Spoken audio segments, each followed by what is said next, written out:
Audio Jungle. Hello dear students, welcome on my YouTube channel English Classes by Suman ma'am. How are you students?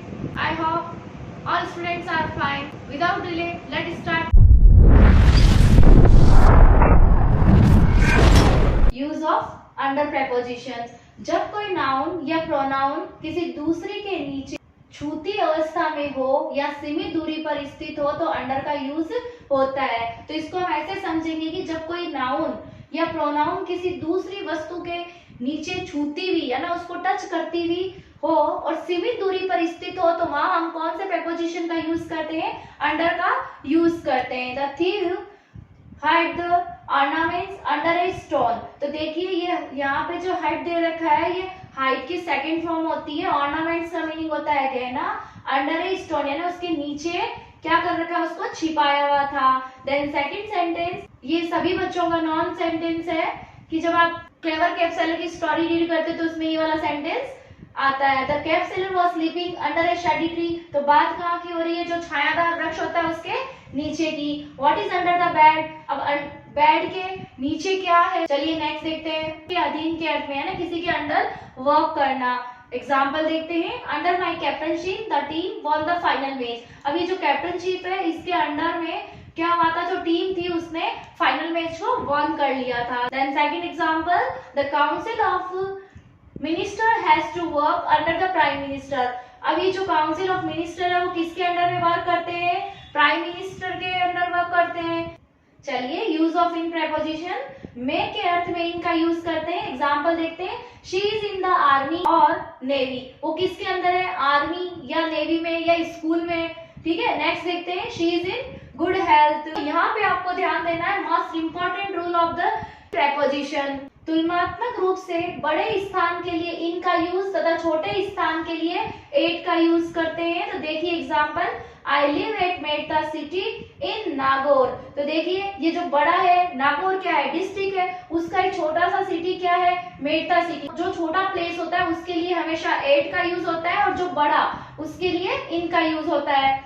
जैसे Mahatma Gandhi was born at Porbandar in Gujarat. Gujarat क्या है? State है और वहाँ एक पोरबंदर है, वो क्या है? कोई प्लेस है। तो वहां पे हमने किसका यूज किया? एट का। Then third example, he lives at Komal Nagar Merta city. तो मेड़ता सिटी क्या है? बड़ा है और ये वहां का एक प्लेस है जहाँ का कोई स्ट्रीट मान सकते हो आप। चलिए नेक्स्ट देखते हैं। जब कोई नाउन पहले से किसी दूसरी नाउन के भीतर स्थित हो तो इनका यूज, यानी एक के अंदर एक नाउन और हो तो वहां पे हम इनका यूज करते हैं। Example, he is in the room. तो ये जो ही है वो किसमें है? किसके अंदर है? रूम के अंदर है। Then second example, there are 7 days in a week. तो यहाँ देखो ये वीक भी क्या है? यहाँ नाउन है। डेज क्या है? नाउन है। तो वीक के अंदर क्या होते हैं? 7 दिन होते हैं। चलिए नेक्स्ट थर्ड एग्जांपल देखते हैं। The refill is in the pen. Pen के अंदर क्या है? रिफिल है। चलिए नेक्स्ट पॉइंट देखते हैं। Year, month, century, season etcetera के नाम के पहले भी इनका यूज करते हैं। तो my uncle came to me in summer. तो यहाँ देखिए सीजन आ रहा है। भाई जो मेरे अंकल है वो मुझसे मिलने आए थे। किसके अंदर आए थे वो मुझसे? समर यानी गर्मी की जो सीजन होती है उसमें। नेक्स्ट देखते हैं। मनीष पास द नीट एग्जाम इन 2012। पास किया था यानी यहाँ बात किसकी हो रही है? ईयर की बात हो रही है। चलिए नेक्स्ट पॉइंट देखते हैं। पहनावा दिखाने के अर्थ में इनका यूज किया जाता है। Example, he is in black और white shirt. Geeta was in a blue sari when I saw her. लेकिन इसका बच्चों एक नोट ध्यान में रखना कि सेंटेंस में वियर वर्ब हो, यानी जो हमारी मेन वर्ब अगर वियर दे रखी हो तो पहनावे से पहले इनका यूज कभी भी नहीं होगा। देखिए example, Geeta was wearing a red sari. तो आप यहाँ ऐसे नहीं बोल सकते कि Geeta was wearing in a red sari, तो वो सेंटेंस हमारा रॉन्ग हो जाएगा। रीजन की यहाँ पे क्या बोला गया था कि जो वियर वर्ब होती है वो कभी भी अपने साथ में इन प्रेपोजिशन नहीं लेती है। फिक्स फ्रेजेस, जैसे हमने ऑन और अपॉन की भी फिक्स फ्रेजेस देखी थी, बिटवीन अलॉन्ग की भी देखी थी। तो इसमें भी हम देखते हैं कि फिक्स फ्रेजेस कौन कौन सी होती है। In the night, in the evening, in the noon, in the dawn, in the dusk. लेकिन एक नॉट ध्यान में रखना कि इन वर्ड्स के पहले अगर आर्टिकल द लगा हुआ है तो वहां पे इन का यूज नहीं होगा, वहां एट प्रेपोजिशन का यूज होता है। देखते हैं कैसे। At night, at noon, at dust, at dawn. यदि डॉन से पहले द लगा है तो वहां पे हम एट का यूज नहीं करेंगे, बिकॉज कि वहां अगर द आर्टिकल नहीं है तो वहां हम एट का यूज करते हैं। चलिए नेक्स्ट देखते हैं यूज ऑफ इनटू प्रेपोजिशन। जब कोई नाउन या प्रोनाउन गति की अवस्था यानी मोशन की कंडीशन या गति करते हुए किसी दूसरी नाउन में प्रवेश करे तो इनटू का यूज होगा।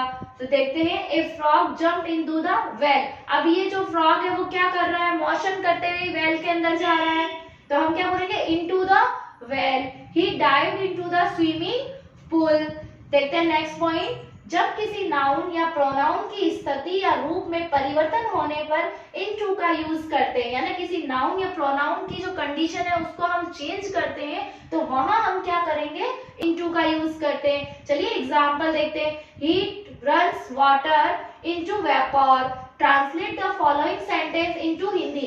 ये आपके एग्जाम, जब आप एग्जाम देते हैं तब वहां ये सेंटेंस आता है। थर्ड एग्जांपल देखते हैं। The BJP came into power in 2010।